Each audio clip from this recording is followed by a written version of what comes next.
Bonjour, bienvenue sur Smart Women, l'émission qui donne le pouvoir aux femmes. Vous avez l'habitude, j'y reçois chaque mois 3 invités qui partagent la conviction que les femmes doivent prendre leur juste place dans la société et qu'il s'agit d'un levier tout à la fois de performance et également d'équilibre de notre pays. Alors aujourd'hui, je vais avoir le plaisir de recevoir tout d'abord dans la séquence Smart Collectif Awa Dramé. Awa Dramé qui est présidente fondatrice de l'association Time to Start, qui accompagne la création d'entreprises par des jeunes dans les quartiers populaires. Je vais ensuite recevoir Ulrike de Coen, qui est directrice de la communication et du développement durable du groupe AXA, qui nous parlera de ce que un grand groupe met en place pour l'égalité homme-femme, à la fois en externe et en interne à l'entreprise. Et puis enfin, je ferai le portrait de Florence Hardy. Florence Hardy, qui est la présidente fondatrice du groupe Medélis, qui est une grossiste en épicerie fine sur le marché de Rungis et qui a été la première femme à créer une entreprise dans un milieu qui est quand même assez masculin. Voilà. Tout d'abord, je vais recevoir Awa Dramé. Bonjour Awa Dramé. Bonjour Marie-Claire. Ravie de vous recevoir, Awa, très contente. Et puis tout d'abord, je voulais vous féliciter parce que vous avez eu, il y a très peu de temps, les honneurs d'un classement qui a été réalisé par les EcoStart et par Positive Planet et qui consacrait les 35 leader positif de moins de 35 ans. Vous en faites partie, donc bravo. Merci beaucoup. Alors effectivement, depuis votre entrée dans le monde du travail, finalement, vous êtes engagé dans l'accompagnement du développement économique des quartiers défavorisés. Ça a été pour vous votre combat depuis le départ. Et vous avez ainsi créé en 2015 l'association Time to Start, qui est véritablement un incubateur pour ces jeunes entreprises issues des quartiers. Et vous faites partie, d'ailleurs, Time to Start fait partie également de l'Ascenseur. L'Ascenseur étant ce formidable collectif de 20 associations dédiées à l'égalité des chances qui sont rassemblées sous un même toit, boulevard Bourdon à Paris. Alors Awa, je voulais tout d'abord que vous nous expliquiez, on arrivera bien sûr après aux entrepreneurs en tant que tels, mais je voulais d'abord que vous nous expliquiez pourquoi vous avez créé votre association, quel était le constat de départ, quel objectif vous poursuiviez. Alors l'idée de départ, c'est qu'on part du constat qu'il y a un réel potentiel entrepreneurial dans les quartiers populaires. On a des talents, des femmes, des hommes qui ont une volonté de se lancer dans la création d'entreprises, mais parfois ont moins de réseau, moins d'accès au financement, moins d'accès à l'expertise. Et l'objet de Time to Start, c'est justement de casser un peu ce plafond de verre et leur permettre, quand on a une idée, de pouvoir se lancer dans les meilleures conditions. Donc surtout accéder à l'expertise qu'on leur met en avant, au réseau aussi, parce qu'on a la chance d'avoir des partenaires comme des grands groupes type BNP Paribas ou la Fondation Renault. Et puis, on a également une bonne connaissance finalement de l'écosystème entrepreneurial et notamment l'écosystème de financement. Et donc, notre rôle, ça va être de permettre à ces entrepreneurs qui sont issus de nos territoires de pouvoir mieux connaître les clés d'accès au financement. Et alors, en fait, depuis 2015, combien d'entreprises avez-vous accompagné? Comment vous avez été à l'origine de la création de combien d'entreprises? Alors déjà, depuis 2015, donc c'est près de 300 entrepreneurs, hommes et femmes, qui ont été accompagnés. Maintenant, c'est plus d'une centaine. On va atteindre bientôt la barre des 200 d'entreprises lancées suite à l'accompagnement proposé par Time to Start. Et encore aujourd'hui, plus de 70% d'entreprises qui sont encore immatriculées après 3 ans d'activité. Donc c'est un très beau bilan. Maintenant, on est dans une phase où on veut faire grandir la structure et la développer au niveau national. Alors justement, pour la faire grandir, comment vous vous y prenez? Vous avez parlé de partenariat, et je crois que justement, en termes de partenariat, pour accompagner les femmes entrepreneurs, vous avez un partenariat avec Renault. Alors expliquez-nous ce dont il s'agit, comment ça fonctionne. Alors avec la Fondation Renault, effectivement, on a décidé de s'engager en faveur de l'entrepreneuriat féminin, puisque déjà naturellement avec Time to Start, on accompagne énormément de femmes. Maintenant, combien d'ailleurs, en pourcentage par rapport aux chiffres que vous avez cités, les femmes ont représenté combien de... Alors c'est 62% de femmes accompagnées sur l'ensemble des programmes, et on a un programme spécifique où 90% des femmes sont représentées sur celui-ci. Donc c'est un parcours hybride qui mène le digital et le physique. Ah oui, parce que vous me disiez que le digital avait permis finalement alors notamment pendant le Covid, mais pas que, avait permis à des femmes d'accéder à cette formation, à cet accompagnement, alors que le physique présentiel était pour elles parfois plus compliqué. C'est bien ça? Exactement. C'est vrai que pour les profils d'entrepreneurs femmes, on a besoin d'être agile, on a besoin d'être flexible dans l'accompagnement, parce qu'elles font face à des problématiques qui sont très spécifiques finalement à leur profil, à leur parcours. Et donc, le digital nous permet d'être agile et de répondre à tous ces besoins. Et donc, pour reprendre avec la Fondation Renault, donc on a lancé un programme qui s'appelle Level Up, qui est dédié à l'entrepreneuriat féminin. Donc, on est en plein appel à candidature. Donc, on va sélectionner 10 femmes qu'on va accompagner pendant 1 an. Dans tout secteur d'activité? Dans tout secteur d'activité, qui sont ambitieuses, qui ont envie de grandir, de se faire accompagner, de rejoindre un réseau et qui sont prêts à démarrer leur activité. Et comment, alors, qu'est-ce que vous constatez quand vous recevez, donc, vous les recevez chaque fois, Awa? Vous les voyez, vous, personnellement, je crois, hein? Alors oui, moi, avec les membres de l'équipe. Les membres de l'équipe, mais je sais que vous êtes directement engagé dans l'accueil au départ, pour voir un petit peu l'état d'esprit, puis pour l'impulser davantage. Qu'est-ce que vous constatez quand vous voyez arriver donc, ces jeunes femmes? Quelles sont les différences, ou pas d'ailleurs, que vous voyez avec les hommes que vous accueillez? Je pense que déjà, il y a des barrières qui sont un peu plus importantes quand on est une femme et qu'on décide de se lancer dans l'entrepreneuriat. Donc, on a parfois des problématiques liées à l'entourage. Je vous parlais de la nécessité d'être agile. Moi, j'ai rencontré beaucoup de femmes extrêmement motivées, mais pour des raisons qui sont propres à leur situation. Par exemple, des mamans isolées devaient finalement adapter leur activité de création d'entreprise en fonction de leur situation familiale. On a également des femmes qui font face à des vraies difficultés d'accès au financement.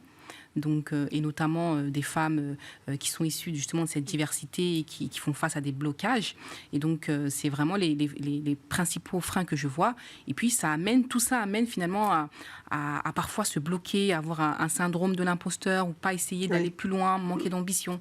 Et notre rôle, c'est justement leur montrer qu'elles sont capables, qu'elles ont tout le potentiel pour réussir et leur donner tout simplement les outils. Et c'est un accompagnement qui dure combien de temps au global? Alors, c'est un accompagnement qui dure 1 an. Donc, un accompagnement complet, basé sur, évidemment, de l'accompagnement individuel, mais également collectif. Et comme je le disais, aussi accès à un réseau, à des mentors, et puis à des experts en fonction des problématiques rencontrées par ces entrepreneurs. Justement, alors vous parliez de l'accès au financement. Bon, c'est vrai que c'est un sujet. On sait que c'est un sujet à la fois. Il y a le sujet du crédit, mais le premier sujet, c'est pas le crédit. Finalement, c'est déjà au départ la partie capitale. C'est les fonds, les levées de fonds.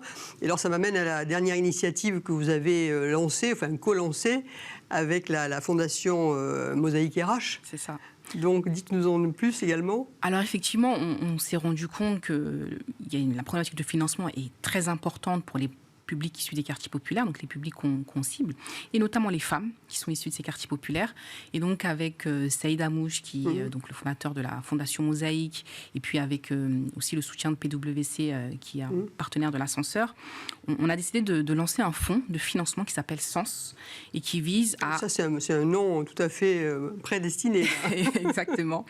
Et qui vise à soutenir financièrement donc, les porteurs de projets, et donc, comme je disais, particulièrement les femmes, qui ont un besoin de financement de 3 à 50 000 euros sur un format de prêt gratuit, sans intérêt, sans obligation de cofinanceur, sans obligation de garant. Oui, donc c'est vraiment la première étape d'accès à des moyens financiers, en fait. Exactement, parce qu'on se rend compte que souvent, pour accéder aux prêts bancaires ou autres, il faut avoir un apport. Mais on a des publics qui n'ont pas nécessairement cet apport. Et nous, on les connaît. On les a accompagnés pendant 1 an. Ils ont été recommandés par d'autres membres de la coalition.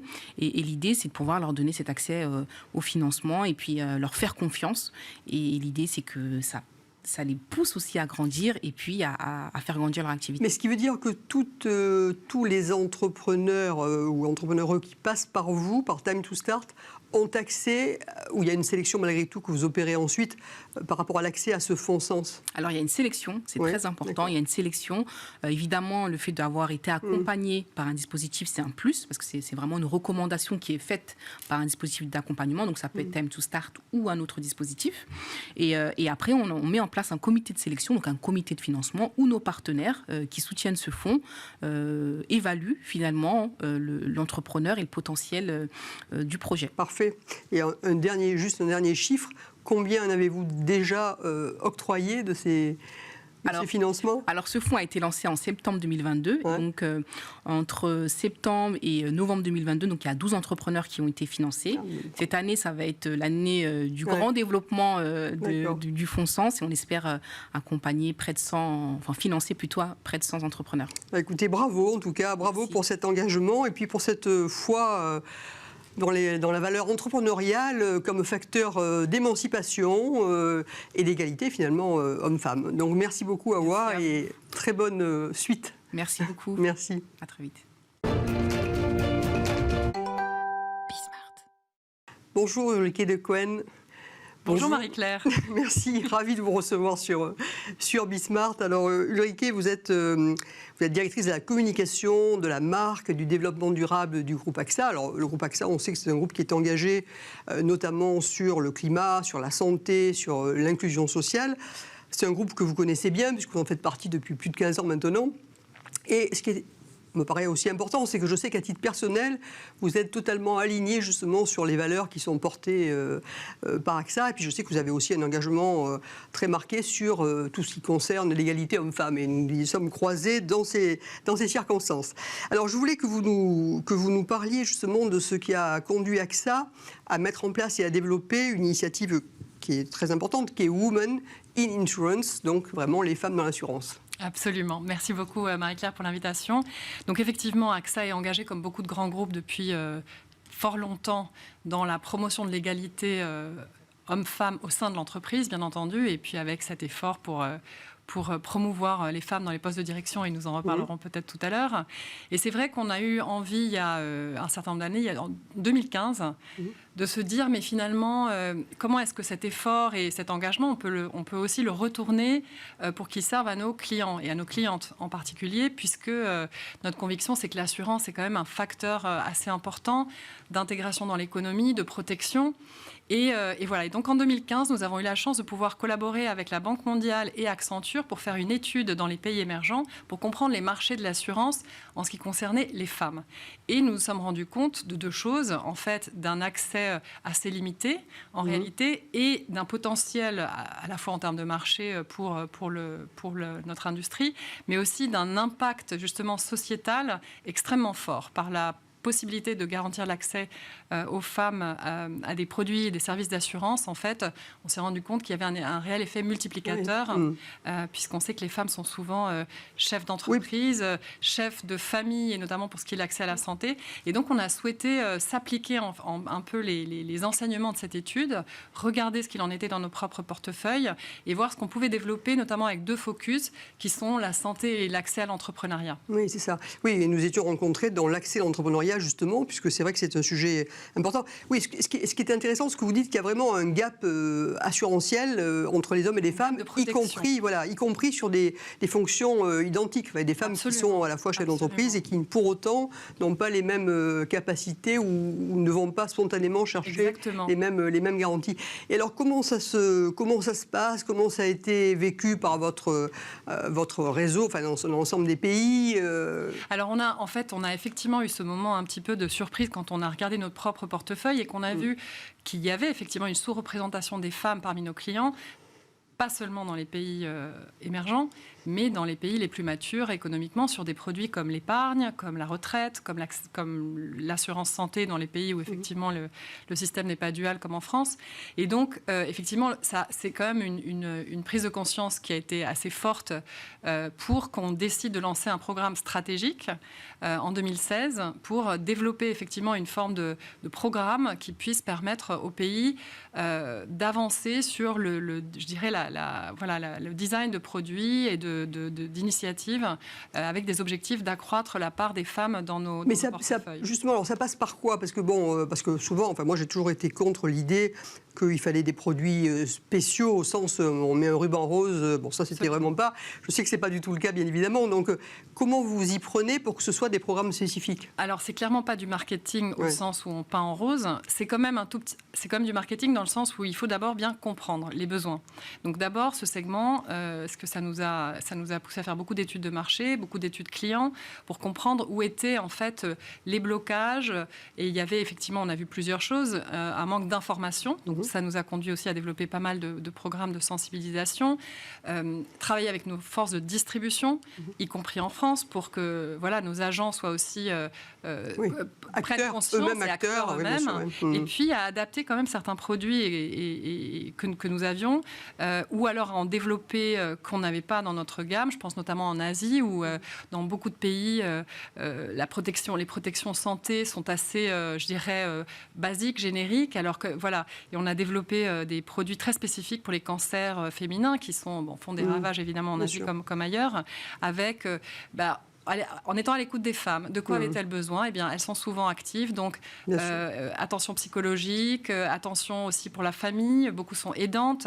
Donc voilà, ça nous oblige quand même à être très à l'écoute des besoins. Un programme vaste et qui s'est depuis très bien développé. Exactement. Alors venons-en également sur l'interne, parce que c'est important de dire aussi ce que vous faites en interne pour les femmes, pour l'égalité à tous les niveaux des strates hiérarchiques. Voilà, absolument. Mais écoutez, je pense qu'on est engagé dans cet effort absolument indispensable, et on le fait avec. Je pense qu'on a tous appris l'importance d'aborder le sujet par toutes ses dimensions. Évidemment, la première chose, c'est de combattre les biais. Nécessairement pour casser cette image que les femmes ne seraient pas aptes à certains postes. Beaucoup de programmes de mentorat en interne, c'est absolument indispensable, de sponsoring aussi, pour que des femmes puissent être suivies sur plusieurs années par des personnes qui peuvent les aiguiller sur leur choix de carrière au-delà de leur management, évidemment. Et après, par des choses beaucoup plus, je dirais, programmatiques, c'est-à-dire un travail inlassable et extrêmement rigoureux sur l'égalité salariale, s'assurer que sur toutes nos promotions, il n'y ait pas de déséquilibre qui se crée, qui se recrée, qui se creuse parfois, et s'assurer que sur, en tout cas, le top 250, qui est vraiment le pool exécutif qu'on regarde à la loupe, pour chaque candidat, pour chaque poste, on ait effectivement un homme et une femme dans la shortlist qui soient tous les deux également en capacité de prendre le job, ce qui nous a conduit à faire des progrès. Nous sommes sur ce pool-là à 36% de femmes aujourd'hui. Et ce qui est important, donc on a connu une courbe qui s'est pas mal accélérée ces dernières années. Ce que moi je retiens et qui est extrêmement satisfaisant, c'est le progrès qu'on fait sur les femmes directrices générales. On ne veut pas évidemment, alors moi je suis mal placée, mais on veut que ce soit un mouvement qui soit effectivement sur toutes les fonctions, y compris des fonctions opérationnelles de direction générale. Donc nous sommes à 37% de CEO chez AXA qui sont des femmes. Donc pratiquement aux 40% qu'on recherche presque, donc c'est très bien. Mais écoutez, je trouve que c'est très réjouissant de voir qu'un grand groupe comme le vôtre est très préoccupé dans le bon sens du terme par cette égalité homme-femme à laquelle nous allons nécessairement arriver un jour ou l'autre. Et vous allez voir que quand on parle de femmes à leur juste place, je vais recevoir juste après vous Florence Hardy, chef d'entreprise, première créatrice d'entreprise sur le marché de Rungis. Donc là aussi, un bel exploit finalement. Merci beaucoup, Ulrike. Merci, Marie-Claire. Bonjour Florence Hardy. Merci d'être là. Bonjour Marie-Claire, merci pour l'invitation. Ravi de vous retrouver parce que Florence, nous nous sommes rencontrés un 8 mars au petit matin sur le marché de Rungis, dans ce milieu qui est à la fois très actif, très chaleureux. J'avais gardé vraiment un excellent souvenir de ce passage. Et je vous avais rencontré, vous étiez la seule femme, ou quasiment, à être là, à avoir un vrai business à vous sur ce marché. Donc, assez naturellement, quand j'ai pensé à vous pour venir dans cette séquence portrait. Merci. Voilà.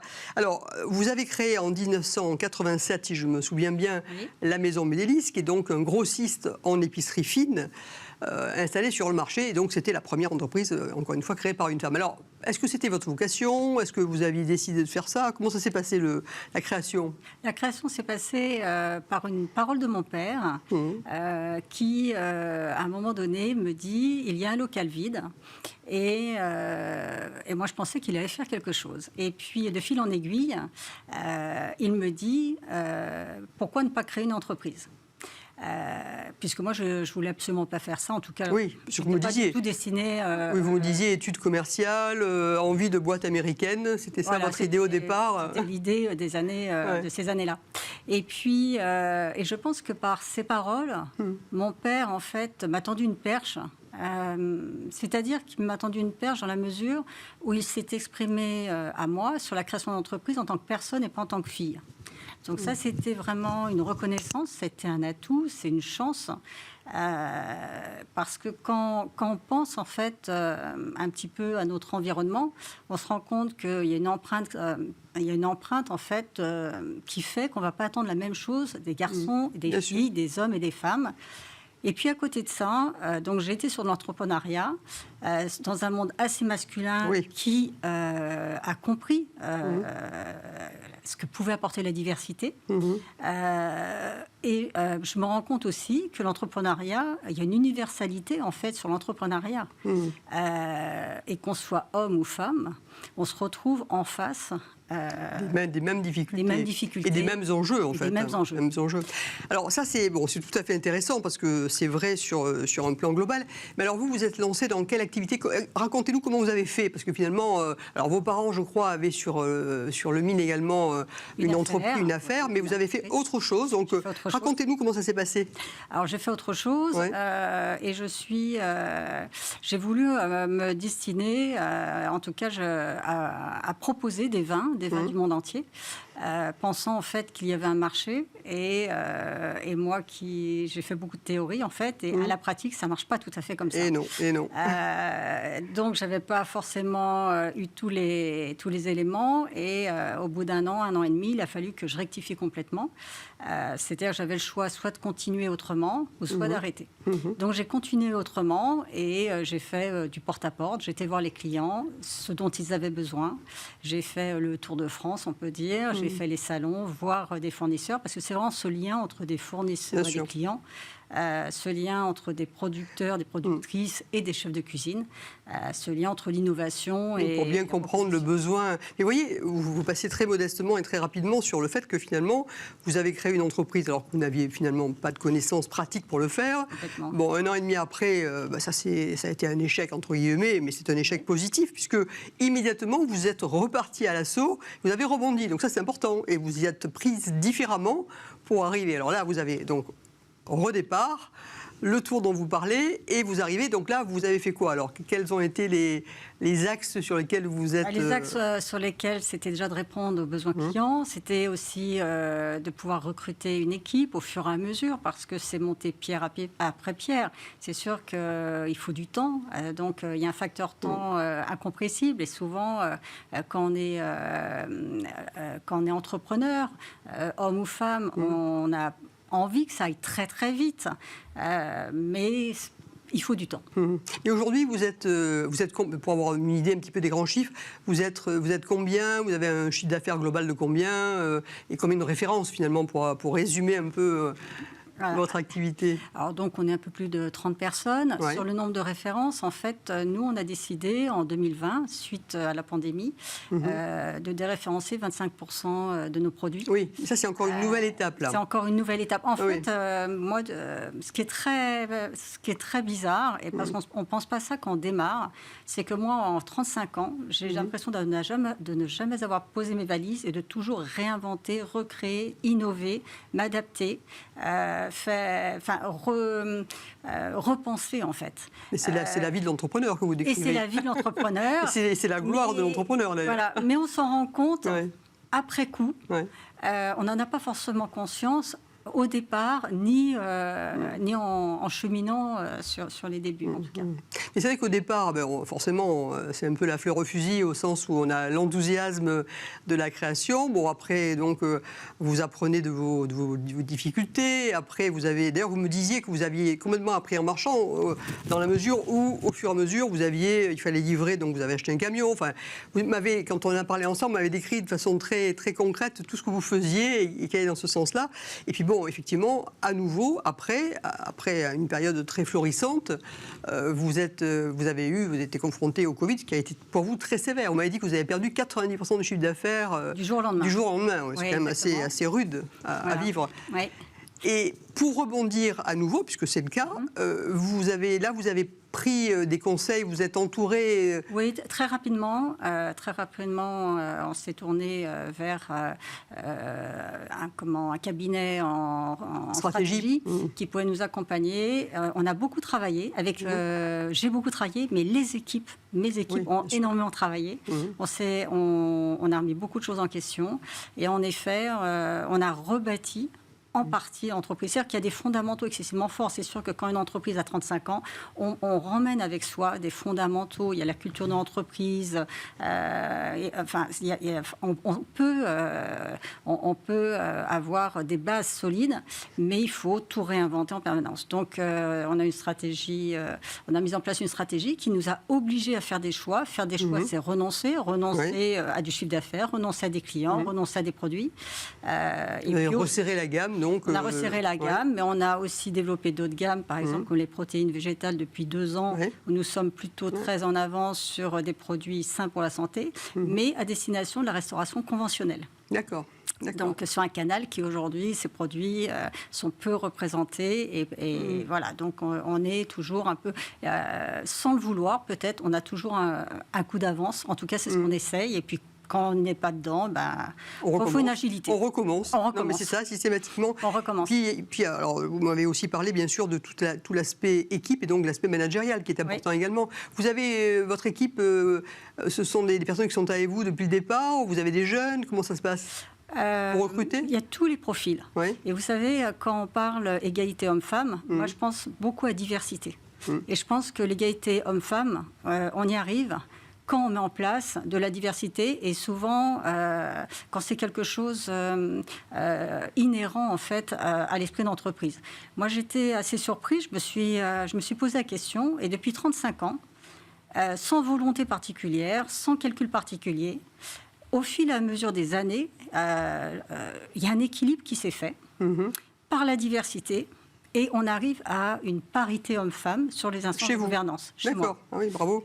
Il y en a qui travaillent beaucoup là-dessus, sans y arriver. Donc... En tout cas, c'est un constat. Je ne dis pas qu'on peut le faire. Et je crois que la diversité, c'est-à-dire la diversité, c'est l'égalité des chances, c'est l'égalité d'accès. La diversité amène la parité. En tout cas, faire la parité en dehors de la diversité, peut-être que ça me paraît plus complexe.